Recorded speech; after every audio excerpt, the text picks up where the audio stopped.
Bonjour à tous et à toutes. Mais Mana, tu ne peux pas être timide, t'es présentateur. Ah oui, c'est vrai.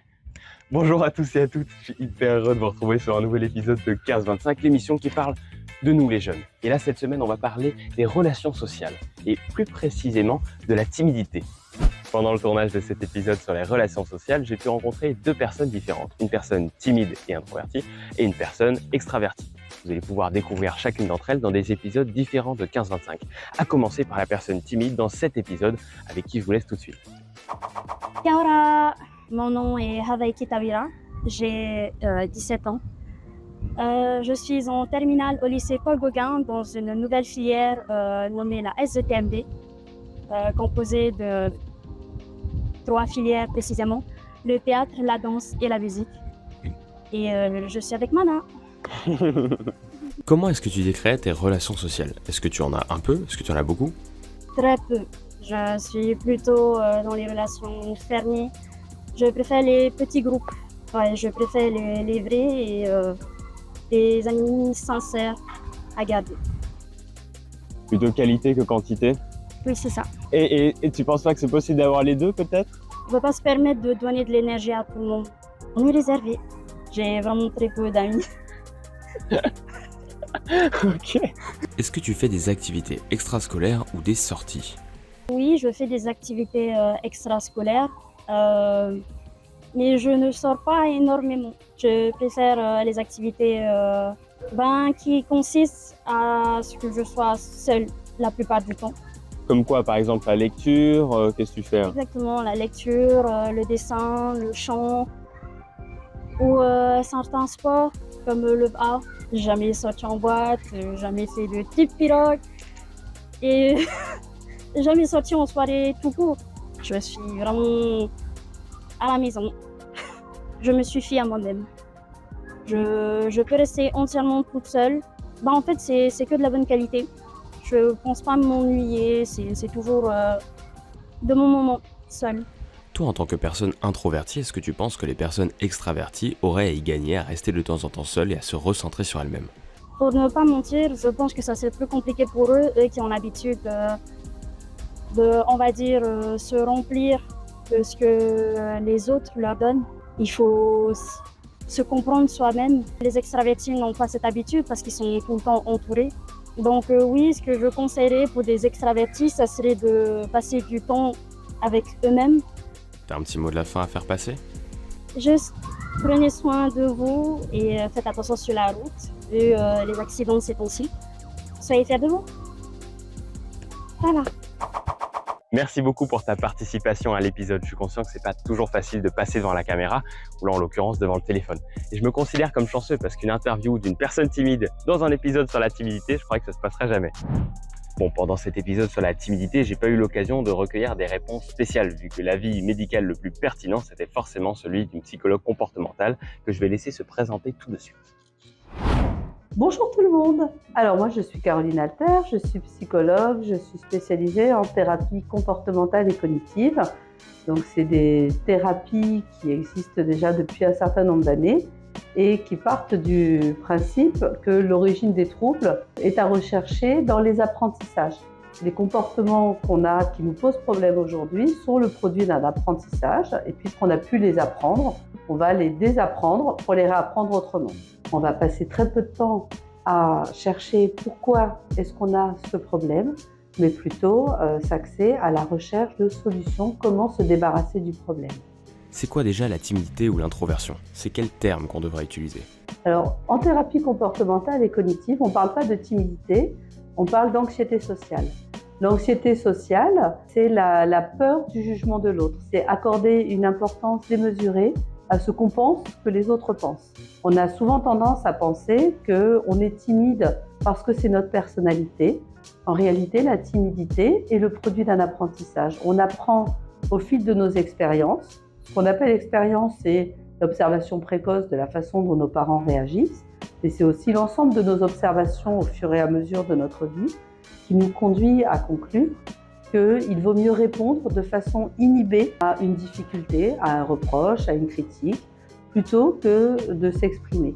S'il devait y avoir un opposé à la timidité ou à l'anxiété sociale, ce serait quoi du coup, l'extraversion ? On a deux pôles dans la relation. Il y a le pôle inhibé et le pôle agressif. Ce qu'on apprend à travailler quand on est en difficulté, qu'on vient chercher de l'aide, c'est pas à répondre de façon agressive aux situations, mais de répondre de façon affirmée. L'affirmation, c'est une position relationnelle qui accorde autant d'importance à tes droits et à tes besoins qu'à celui des autres. L'inhibition va avoir tendance à préserver la relation parce que, effectivement, quand tu ne dis jamais rien, il y a très peu de risques d'avoir des conflits. Donc, on va mettre en avant les besoins des autres au détriment de nos propres besoins en espérant maintenir une relation de qualité. La position inverse qui fait le plus peur aux timides, c'est la position agressive, celle qui va accorder beaucoup plus de droits à nous, à nos besoins qu'à ceux des autres. La position la plus confortable est la position affirmée. C'est une position qui accorde autant d'importance à tes besoins qu'à ceux des autres. Cette position, elle est très peu entraînée en réalité parce que dans nos éducations, depuis l'enfance, on s'entend souvent dire « toi, tais-toi, on t'a pas demandé ton avis, tu es l'enfant, c'est au grand de prendre des décisions ». La position affirmée est une position qui va nécessiter d'accorder de l'importance à tes besoins et de donner aux autres autant d'importance. C'est la recherche d'un compromis, c'est finalement assez technique, mais pas si difficile à entraîner. Il faut juste dédramatiser l'idée que nos besoins puissent être formulés sans qu'il y ait de conséquences dramatiques sur la relation. Et la plupart du temps, ça marche vachement bien. Est-ce que tu peux nous en dire plus sur la manière dont quelqu'un devient timide ? D'où ça vient ? La timidité, c'est souvent le produit des premières observations, des premières expériences au monde. Quand on a des parents qui vont avoir tendance à être très très soucieux de ce que les autres vont penser, qu'est-ce qu'ils vont dire, ne fais pas de bruit, qui vont avoir très très peur que tu déranges, qui vont te donner une tablette au restaurant parce qu'ils vont partir du principe que tu vas t'ennuyer et que ça va gêner tout le monde, qui vont te mettre la tétine dans la bouche dès que tu es dans une salle d'attente parce que dès que tu émets un son, c'est un son qui potentiellement pourrait déranger les autres, on va avoir l'air de rien absorber cette idée que pour être bien au monde, il faut être discret, ne pas se faire remarquer, ne pas poser de problème. Et quand l'ensemble de nos expériences vont nous conduire à se rendre compte que finalement, quand on dit rien, on a moins d'emmerdes, on enregistre son comportement. Et les comportements, ce qu'on fait bien, c'est ce qu'on fait souvent. Donc si on se tait souvent, on a l'impression que c'est la seule façon de bien se comporter. Donc plus on va entraîner un comportement, plus on va désapprendre les autres comportements. Et donc, on va désapprendre à exprimer nos besoins de façon sécurisée. Ça n'est pas forcément ce que les parents nous disent ou ce que les adultes autour de nous disent, c'est ce qu'on observe.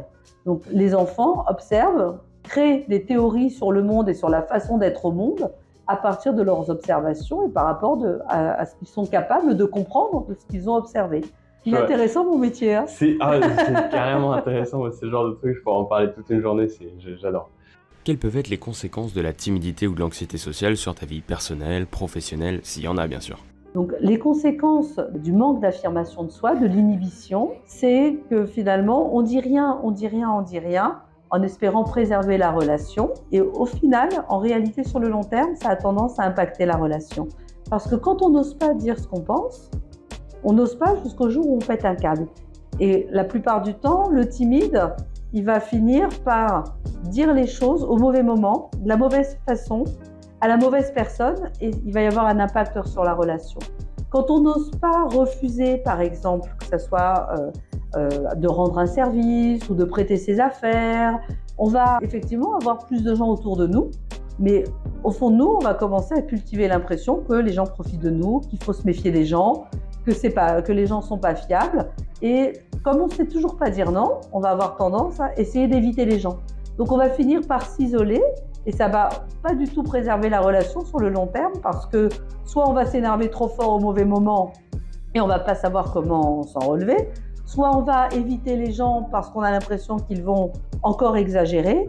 Donc sur le long terme, les conséquences, c'est qu'on perd confiance en soi, on vient valider ce sentiment qu'on a, qu'on n'est pas capable de gérer les situations difficiles et on va s'isoler.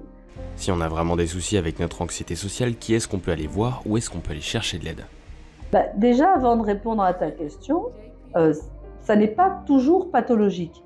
On nous demande de l'aide que quand le symptôme commence à impacter de façon exagérée notre quotidien. Avoir de l'anxiété avant de faire un exposé à l'école ou avant de devoir intervenir, c'est quelque chose qui est attendu. Ce n'est pas parce que c'est attendu que c'est agréable, mais ça n'est pas inquiétant. Quand on est dans une telle difficulté à l'idée que les autres vont devoir nous écouter, mal nous juger, qu'on risque de bredouiller et qu'on dramatise terriblement le fait d'avoir bredouillé, d'avoir rougi et que c'est au point qu'on ne va pas pouvoir s'exprimer ou aller à son contrôle ou à son oral, là oui, ça vaut le coup d'aller chercher de l'aide. Les thérapies comportementales et cognitives sont les thérapies de choix dans les troubles anxieux et dans ce type de difficultés. Et petit à petit, on retrouve du confort dans la relation et ça peut être agréable. Quel conseil tu donnerais aux jeunes anxieux ou timides qui nous regardent? Alors le conseil que je peux donner, c'est quand on a été timide, qu'on n'a pas su dire les choses, quand on a été trop inhibé, on a souvent tendance à repenser dans l'après-coup et à s'en vouloir énormément. Pourquoi j'ai pas dit ça? J'aurais plutôt dû dire ça. Et à en conclure qu'on a été complètement nul. L'idéal dans ces moments-là, c'est de simplement se dire « Ok, j'ai merdé pour cette fois-là. Qu'est-ce que j'aurais aimé être capable de dire ?» Et on se refait le scénario en s'imaginant, si on avait eu confiance en soi, comment est-ce qu'on aurait aimé réussir à dire les choses? Qu'est-ce qu'on aurait aimé répondre à la personne? Et à force d'y réfléchir, dans l'après-coup, finalement, un jour qui ne sera pas fait comme un autre, vous vous sentirez capable de mettre en pratique ce que vous avez imaginé faire. Se projeter un scénario, c'est une excellente façon de s'entraîner. Ce qu'on fait bien, c'est ce qu'on fait souvent, et l'imaginaire, ça y participe. Et bien, à bientôt. Merci Caroline pour ton intervention dans cet épisode. Fun fact, juste après l'interview, on a parlé de bouffe et de cuisine pendant genre une demi-heure. Donc merci pour l'accueil et le café. Bon, je vais vous laisser là-dessus. Merci à tous et à toutes d'avoir suivi un nouvel épisode de 15-25. On remercie encore une fois tous nos intervenants qui ont fait de leur mieux pour nous donner des réponses convaincantes. En ce qui me concerne, je file tourner le prochain épisode de 15-25 et nous on se retrouve la semaine prochaine à la même heure sur TNTV. Allez, salut!